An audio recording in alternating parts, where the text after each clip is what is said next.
Hello, you're watching Our Time. Natalia Sopit is here in the studio for you. And now, I'll tell you the main news at this hour. Today in Switzerland, delegations from Ukraine, the US, and Europe will discuss the American Peace Plan project. Vitaly Siza, Freedom TV channel's special correspondent in Europe, is working in Geneva. He's joining us live. Welcome, Vitaly. We're looking forward to hearing the details from you. Good morning. Here in the beautiful city of Geneva, at the United States diplomatic mission located in Switzerland, these important negotiations are set to take place, a significant meeting between the Ukrainian and American delegations.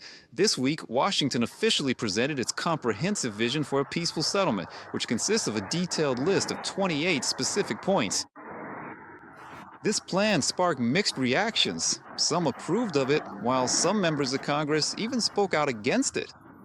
They criticized it, saying that the plan, in their view, does not sufficiently take Ukraine's perspective and interests into account.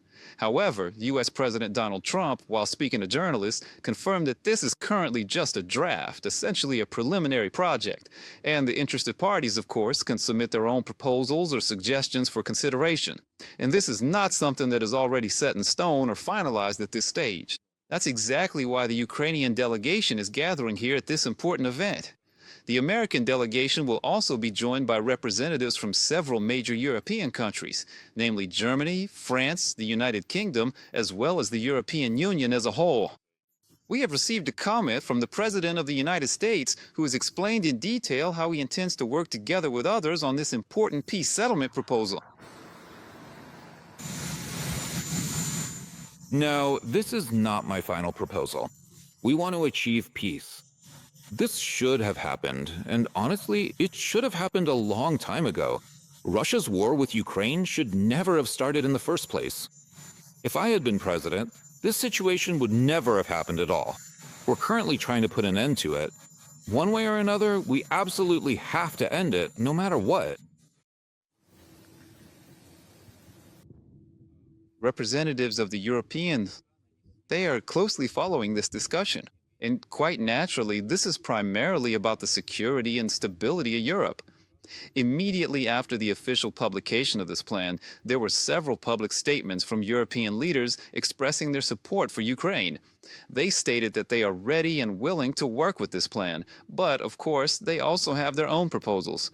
In particular, there was a specific point in this published plan stating that aircraft would be based on the territory of Poland. And the Prime Minister of Poland, Donald Tusk, said that anything concerning Poland must be discussed with the Polish people and decided by Poland.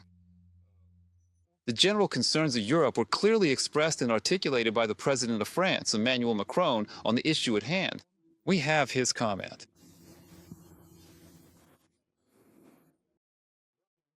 Ukraine, the US, and Europeans want peace, but we want a lasting and long-term peace.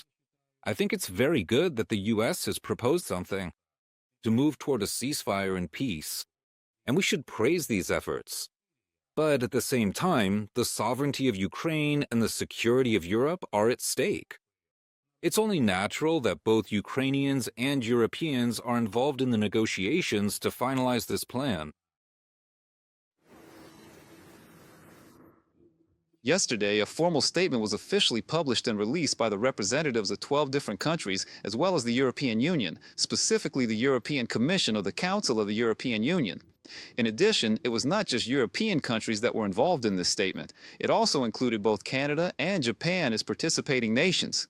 These countries, along with their respective leaders, are currently participating in the important G20 meeting, which is being held in South Africa.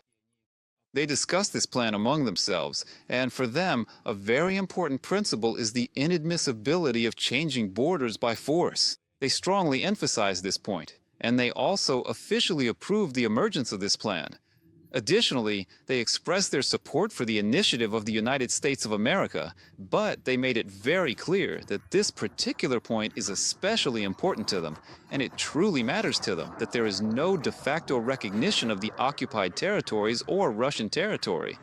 But we will see how the negotiations go, because, as I said, the document is quite extensive. There are a lot of questions and a significant number of comments. We are waiting for them to start, literally right here behind me, at the United States mission in Geneva. They are already expecting the arrival of the delegation. You could say it's high alert here. The security has opened the gates in any minute now. These negotiations, the delegations are supposed to arrive here and the talks are supposed to begin. Thank you. Thank you, Vitaly. Let me remind our viewers that joining us from Switzerland was Vitaly Sizov, special correspondent for Freedom TV channel in Europe. In Geneva, today, U.S., European, and Ukrainian delegations have gathered to discuss the draft of the American peace plan. Donald Trump will ensure Ukraine's freedom and sovereignty, as well as its ability to defend itself in the event of any aggression. This was stated by Republican Senator Lindsey Graham. According to him, the whole world is now watching the peace process. I am confident that President Trump, in his pursuit of peace and Russia's war against Ukraine, will push both sides forward. And in the end, he will make sure that Ukraine is a free, sovereign state with a strong ability to defend itself against any possible aggression. Too much has been sacrificed for any negotiations to lead to a different outcome. Lindsey Graham, U.S. Senator from the Republican Party, on social network X. Any plan to end the war must first and foremost be accepted by Ukraine and approved by Ukraine as the victim of aggression. This was stated by Polish President Karol Nawrocki. According to him, proposals to end the war must take into account the fact that Russia is a state that does not honor agreements. And under no circumstances should the price of peace be the achievement of the aggressor's strategic goals. It is Ukraine that has become the victim of Putin's criminal aggression. And it is Ukrainians, with the support of the United States and EU countries, who must have the decisive voice in peace negotiations. Any agreements concerning peace and security in Europe can only be reached with the participation of all interested parties. Karol Nawrocki, president of Poland, on the social network X.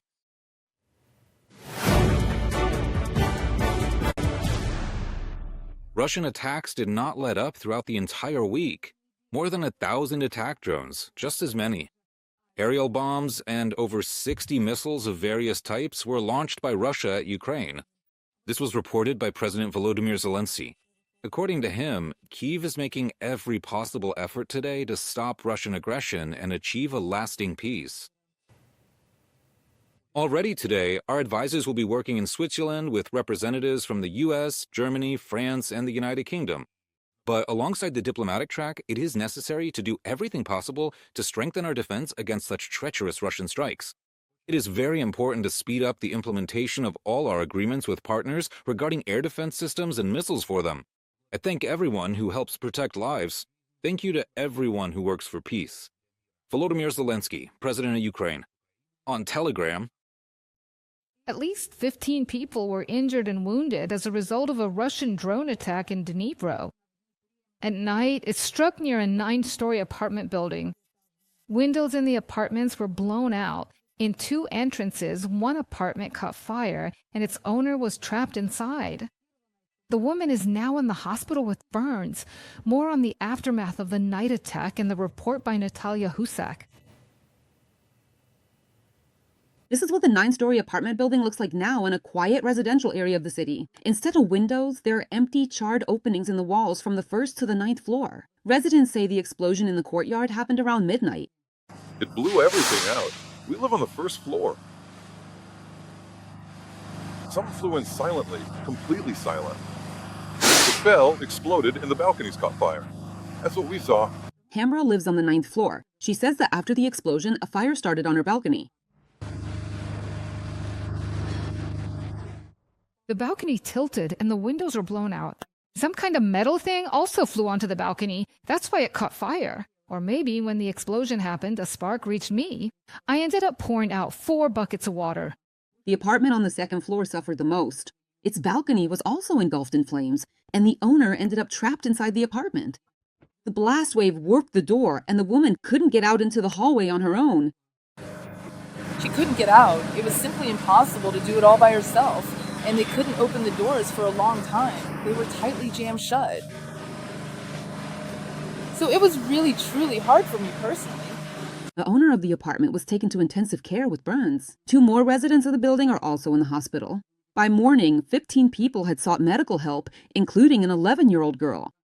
Some had shrapnel wounds, smoke inhalation, or acute stress reactions. Many had injuries and cuts. Our neighbors are very elderly. He's 89, she's 86. Our neighbors are very old. He's 89, she's 86. Their windows face this way. All their windows are blown ahead. Something fell on Zoya Ivanovna, injuring her corm. They live on the 5th floor, and they spent the night at home. They have nowhere else to go. One daughter is in Russia, the other is somewhere else, and they're here by themselves. As a result of the night attack, just in the 9-story building, 200 windows were shattered. The neighboring buildings were also damaged. After the aftermath is dealt with, experts will inspect the buildings to make final conclusions about the extent of the damage. Subscribe to UATV English and stay updated on the most important events, top news from Ukraine and all over the world, in-depth analysis, exclusive reports and interviews, all on hand in our channel. Join our community of viewers and stay tuned.